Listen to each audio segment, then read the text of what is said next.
ಶಿರಿಯ ನದಿ ಉಕ್ಕಿ ಹರಿದ ಪರಿಣಾಮ ಶಂಕರನಾರಾಯಣ ದೇವಸ್ಥಾನ ಜಲಾವೃತ. യൂണിറ്റി ഹോസ്പിറ്റൽ 4 പതിറ്റാണ്ടുകാലത്തെ വിശ്വസ്ത സേവന പാരമ്പര്യവുമായി അത്യാധുനിക സംവിധാനങ്ങളുമായി unity hospital Mangalapuram. Phone 0824243155. Unity hospital. Expect life. ನಿರಂತರವಾಗಿ ಸುರಿಯುತ್ತಿರುವ ಭಾರೀ ಮಳೆಯ ಪರಿಣಾಮ ಬಂದ್ಯೋಡ್ ಸಮೀಪದ ಶಿರಿಯ ನದಿ ಅಪಾಯದ ಮಟ್ಟ ಮೀರಿ ಉಕ್ಕಿ ಹರಿದಿದ್ದು, ನದಿ ತೀರದ ಬಯಲು ಪ್ರದೇಶಗಳು ಸಂಪೂರ್ಣ ಜಲಾವೃತಗೊಂಡಿವೆ. ಪ್ರವಾಹದ ನೀರು ನದಿಯಿಂದ ಸುಮಾರು 500 ಮೀಟರ್ ದೂರದಲ್ಲಿರುವ ಪುರಾಣ ಪ್ರಸಿದ್ಧ ಶಿರಿಯ ಸೀರೆ ಶ್ರೀ ಶಂಕರನಾರಾಯಣ ದೇವಸ್ಥಾನಕ್ಕೂ ನುಗ್ಗಿದ್ದು, ಕ್ಷೇತ್ರದ ಪರಿಸರ ಸಂಪೂರ್ಣ ನೀರಿನಿಂದ ಆವರಿಸಿಕೊಂಡಿದೆ.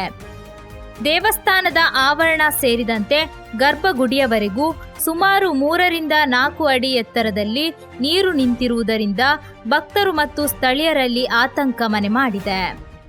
ಪ್ರತಿಕೂಲ ಪರಿಸ್ಥಿತಿಯ ನಡುವೆಯೂ ಕ್ಷೇತ್ರದ ಪ್ರಧಾನ ಅರ್ಚಕರು ನೀರಿನಲ್ಲೇ ತೆರಳಿ ನಿತ್ಯದ ಬೆಳಗಿನ ಪೂಜೆ ಹಾಗೂ ಧಾರ್ಮಿಕ ವಿಧಿವಿಧಾನಗಳನ್ನು ಭಕ್ತಿಭಾವದಿಂದ ನೆರವೇರಿಸಿದರು.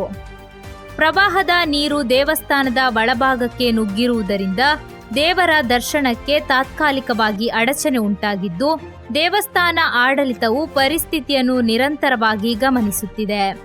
ನದಿ ನೀರಿನ ಮಟ್ಟ ಇನ್ನಷ್ಟು ಏರಿಕೆಯಾಗುವ ಸಾಧ್ಯತೆ ಇರುವ ಹಿನ್ನೆಲೆಯಲ್ಲಿ ಸ್ಥಳೀಯ ಆಡಳಿತ ಎಚ್ಚರಿಕೆ ವಹಿಸಿದ್ದು, ನದಿ ತೀರದ ನಿವಾಸಿಗಳಿಗೆ ಸುರಕ್ಷಿತ ಸ್ಥಳಗಳಿಗೆ ತೆರಳುವಂತೆ ಸೂಚನೆ ನೀಡಲಾಗಿದೆ. ಪ್ರತಿ ವರ್ಷ ಮಳೆಗಾಲದಲ್ಲಿ ಶಿರಿಯ ನದಿ ಉಕ್ಕಿ ಹರಿಯುವ ಸಂದರ್ಭ ದೇವಸ್ಥಾನದ ಸುತ್ತಮುತ್ತಲಿನ ಪ್ರದೇಶ ಜಲಾವೃತವಾಗುವುದು ಸಾಮಾನ್ಯವಾದರೂ, ಈ ಬಾರಿ ನೀರು ಗರ್ಭಗುಡಿಯವರೆಗೂ ತಲುಪಿರುವುದು ಅಪರೂಪದ ಬೆಳವಣಿಗೆಯಾಗಿದೆ. ಮಳೆ ಕಡಿಮೆಯಾದ ಬಳಿಕ ನೀರು ಇಳಿಯುವ ನಿರೀಕ್ಷೆ ಇದ್ದು, ಪರಿಸ್ಥಿತಿಯನ್ನು ಅಧಿಕಾರಿಗಳು ಹಾಗೂ ದೇವಸ್ಥಾನ ಆಡಳಿತ ನಿಕಟವಾಗಿ ಪರಿಶೀಲಿಸುತ್ತಿದ್ದಾರೆ.